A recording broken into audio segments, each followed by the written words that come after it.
I'm sitting here with Dylan Miracle. We're at One Rental at a time in Vegas. And this gentleman, how old are you? I'll be 26 in a couple days. 26. And we were talking about real estate investing. The average age of a first-time home buyer is 39. So give our audience a quick 1 minute rundown of like what you're into, what you have going on right now, and then we'll get into more. Yeah, I got into real estate investing when I was 20. I started as a cold caller. Did that for a while and then was really, really bad at it. And I would kind of just throw my dad some alley-oops. He was in real estate, and then that led into me doing my first wholesale deal about 2.5 years into the business. I was licensed, and then ended up flipping my first house at 22, 23 maybe. Raised some money, and then kind of since then I've flipped over 45 houses, bought some apartment buildings, and raised some money. So. Okay, so now your holdings for long term is some apartment buildings? Yeah. That's kind of we're still in the process of kind of, transitioning and laddering up the skills and stuff. But yeah, I think there's a lot of advantages to starting to do bigger deals, but it kind of starts with doing the smaller ones first. Have you purchased a primary residence? No. Type of home? No, I haven't. No, I actually gave up my lease, funny enough. Gave up my lease, and I'm actually just professionally couch surfing right now. While I still do real estate stuff on the side because I don't really need a house to do what I do. Yeah. So cold calling, again, we talked about this off air. Yeah. Cold calling is how I built my business in lending. Mm-hmm. And it's a skill set that like once you have it, it never goes away. 1,000%. So when you started, and I guess your dad was in the business. Yeah. When you started, tell me about that experience of starting out. Yeah, well, I mean, honestly, we hadn't talked about this, but I wanted nothing to do with real estate when I first started. Truth be told, I was wrestling in college and was always super entrepreneurial. And I had an internship lined up, and then COVID happened, and that went away. And so the only person that was hiring during COVID was my dad. He wasn't paying me anything. So he said, hey, I'm doing this real estate thing. He had already had a brokerage, but he was starting to do flips. He'd done like 1 or 2, maybe 3 or 4. He said, I want you to join. I want you to learn. Is that something you're open to? I said, sure. At first he had me file, and then he had me, actually Michael Zuber, who's hosting this event, was my first introduction, funny enough. And this is before his YouTube page was what it was. He had, I think he had the book out by now, but anywho, yeah, so I got started, and I didn't want to do real estate because he did it, honestly, and I didn't want to do retail. I didn't like his polo that he was always wearing, and it was also my dad. My head was like that big, so so I was like, sure. Medical people in the space saw that I could be who I wanted to be. As you can tell, I'm wearing a pink shirt. I like to stand out and be myself. And then didn't know what I was doing. Someone said, here's a script. Here's how you cold call. Here's who you should cold call. Go. And I did that. And I was awful. And probably went through 30,000 phone calls before I did my first deal, to be honest. 30,000? Probably, yeah. It was a lot. How many calls on a day would you average? A lot. And I mean, truth be told, I could be fluffing that up a little bit. Auto dialer? Auto dialer. Okay. Yeah. Okay. So it's constantly. Yeah. So I probably was calling at any given time, like at least 300 to 600 in a day. And I would do that while I was wrestling full time, and then college, and all that stuff. I had a part-time job. I just did cold calling for fun because I thought I could be rich overnight. And that was not my case at all. No. So the first deal. Yeah. What was the deal? Like, brief overview of that first deal. Yeah, so, man, it was super interesting. I had talked to this lady a year before we had actually done a deal with her, and we had given her an offer. She said no. And for the beginner people out there, if you are cold calling, if that's your avenue, if you're direct to seller, money's made in the follow-up. And so I would follow up every 90 days, even though she told me to F off the first time. And yeah, I didn't know what I was doing, but at that point I just hired a mentor. I was both feet in now officially because I had been part-time in real estate for those first 2.5 years. And then I just committed. I was like, I need to give it one good college try, at least do one deal before I give up. I'm not really one to give up. And then my dad believed in me. I moved back home and just went both feet in. And then sure enough, because I've been following up with this lady for a year and I'd already had like 20,000 cold calls under my belt, I just hired a coach as well. She's like, hey, I'm ready to go. But I didn't really know exactly how to negotiate, but I had a little bit of confidence because I'd done so many calls. And I ended up buying her house for $50,000 less than my original offer was. And it was a $72,000 assignment fee. I got a fourth of that. It was $18,500 for a 23-year-old kid that had never seen any money before. With no rent? Yeah. Just living in a parent's house? I almost shit myself. Yeah. And it's crazy. Like it wasn't the money that changed my life, but that deal did change my life because for the first time, I've always struggled with belief in myself. And that was the first time that I proved to myself that I could actually do that thing. And then it was over. It was 3 months later I did my first flip because I was not afraid to door knock because I'm like, I'm a real estate investor now for real. And then after that, we did 30 deals next year and raised a bunch of money. So that was absolutely the catalyst. And I think it's good for everyone out there, which is I'm sure why you asked. It was 2.5 years. It was very much a Cinderella story. It was 2.5 years without a deal, a lot of delayed gratification, a lot of rejection, but it shaped me into being ready when the opportunity came. And then once it actually came, I went 0 to 1. It was going 2 to 10 was a lot easier. Yeah, I mean, that just blows me away. 2.5 years of not having success. Yeah. Like, how many times you say, you know what, this ain't worth it? Like, you know what, I'm just gonna stop. How many times did that come up? All the time. Every day? All the time, yeah. I was like, hey guys, instead of playing Mario Kart, I'm gonna go underneath the bunk bed and I'm gonna go cold call people that don't want to talk to me. And they're like, why are you doing this? I'm like, because I'm gonna get rich. I'm gonna get rich. So I just, every time before I'm like, I'm gonna get rich. And I'm in the wrong business for that. If you figured out how to get rich overnight, I haven't figured that out yet. So if you guys figure that out, let me know. But yeah, no, I just kind of thought it was fun, and I'd read all these sales books, I'm a nerd, and just apply those things. And so I kind of gamified it a little bit. And so I got that objection down. Like, okay, I got this funny story. This person laughed at that. So for me, it was just rejection therapy, and I gamified it. So that was helpful for me. Do you have an example of one of the funny stories or the intros on the cold call, like a script? Like, what's one for thing sure. that, yeah. Let's hear one. Yeah, immediately. A lot of people, the first thing is they're going to say one of three things. They're going to say, no, I'm not interested, or you're like the 10th person that called me this week. Every time they say that you're the 10th person that called me this week, I say, hey, not surprised to hear that. Having a nice property is kind of like having a pretty girlfriend. Everyone wants to date her. So if nothing else, take it as a compliment. By the way, is it rented out or is it vacant? And then I'll just jump right into it, because a lot of the cold call is just, you're kind of guiding people, and if you can break the ice and make them laugh, you kind of have control of the conversation. So I do a lot of cold calling still to this day, where my target avatar is a lot of real estate investors, but I will call top realtors in certain markets that also do investing in their team. And one of the things I'll do is I have a 314 area code. I live in St. Louis, but my clientele is all over the country. Hey, Dylan, it's Joel. Hey, how's it going?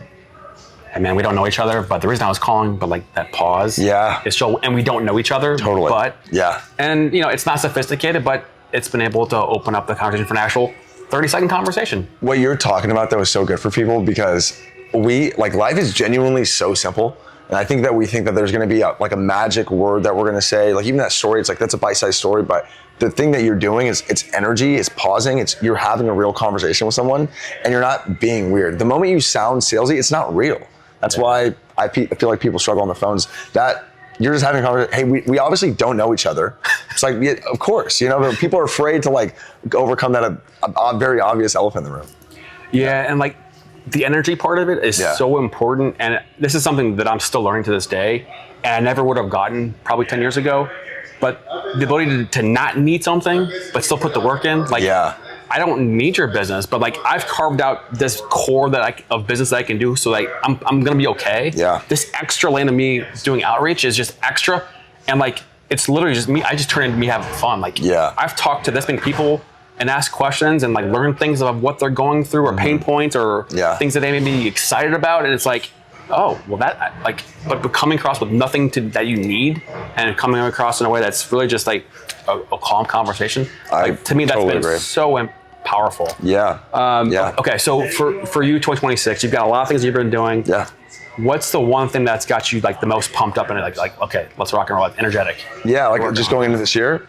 Yeah. Oh, man. 2026. Yeah, I mean, you guys don't know this, but at this event, I'm going to be speaking tomorrow, and my whole speech is kind of about gamifying things, and I'm really excited. I've been in the business with my dad for a number of years, and we're doing fix and flipping and wholesaling, and truth be told, I didn't love the avatar. I got really good at it, despite not loving the way that I was playing the game. I started hanging out with a bunch of people that were playing the game differently and lapping me in the game being real estate. And so I realized they were playing the game by using cheat codes, and I wanted to learn their cheat codes. And the reality was they were buying bigger deals. Realized I needed a lot of money to do that, or experience. Didn't have either of those. So I decided to reverse engineer it and finding people that have the money and the people that have the experience, and putting them in rooms together, because I'm good at that, and then getting a slice of the pie. You're creating the event, or you're creating I'm creating the opportunity. The opportunity, right? Okay. Because we're directly. There's a quote by Jim Rohn.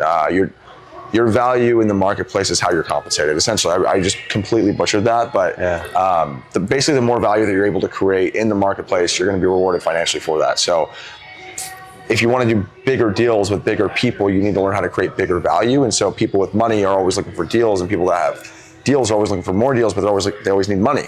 And so if I can solve both of those bottlenecks by creating an opportunity by finding the deal, I should be compensated a portion of that. And I'm similar to you. I don't need anything because I've condensed my living expenses to be couch surfing this whole time. I kind of had this like theory that it would be kind of cool to buy big apartment deals with no amount of money or experience while I'm couch surfing, to just say fuck rules, and screw the conventional norm. So that's kind of my plan, and it's worked really well. So, and I think a big part of that is not needing anything. I don't pitch raising money. I don't pitch these deals. I'm telling people what I want to do, and I'm being selective about who I'm telling that to. And big people want to hang out with driven and ambitious people. And so that to be said, because I'm going in with a servant heart and trying to help people, and that's my energy, people want to serve me and help me. And so now if I can merge all of these people, because I love to talk to people, then I can do bigger deals without having to follow conventional rules. So if you're talking to someone that's acquiring, then the pitch is to them to add value is, hey, I'm going to have people in the room that have deals to offload, and vice versa? Or what's the pitch to get people in there, and what's the value? Yeah, I mean, it's not a pitch at all, man. I kept it super simple. I said, shit, how am I going to do this? Okay, I need lots of money. Okay, I should probably talk to people that have lots of money. That was literally it. I want to do big deals. I should probably talk to people that do big deals and learn from them. And so it started out 4 weeks ago, literally doing that. And so I met a guy that bought apartments, and then at the end, we kicked it off. I wasn't even pitching him. And I said, ask him, drill him with questions. That's how I roll. I want to know. I want to learn your cheat codes. How do you play the game? What can I learn? And he was like giving me a ton of information. I said, hey, by the way, came to me in the meeting. Sounds like I'd probably imagine you want more deals, right? He's like, yeah. I was like, oh, me too. He's like, cool. And I was like, what if I found a deal for you? That'd be cool. He's like, will you partner with me? I want to learn. Yeah. I was like, interesting. And then I talk to someone that has lots of money, tell them all my goals, poke holes in what I'm thinking about. Like, here's how would you recommend I get there, doing that. And then at the end of it, hey, by the way, it sounds like you don't want to do that because you got a whole big business. Have you ever thought about like using your money for big deals and just being a passive partner? Yeah. Like if I found a deal like that, would you be interested in that? Yeah. So I'm like, whoa, I just found the cheat codes. So what if I just put them in orbit together, and then I just got to find the opportunity now. So I basically flipped it on the head. Instead of finding the deals first, figuring out how, find the who, not the how. That's kind of what I'm doing now. Who, not how.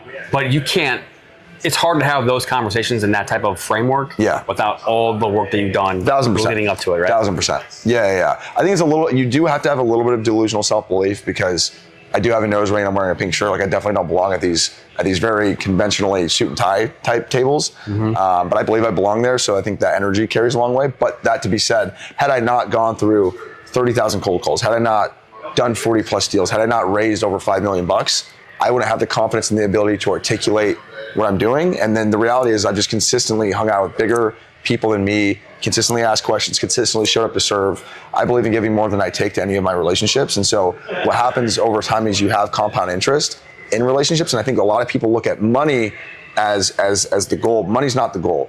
If you do big things with big people, you serve lots of times. Money is a byproduct of the value that you're creating for everybody else. And so as you learn skills, as you learn how to find opportunities, and you provide said skills and opportunities to other people, they'll want to invest in you because you're the product, and anything you touch is a byproduct of that.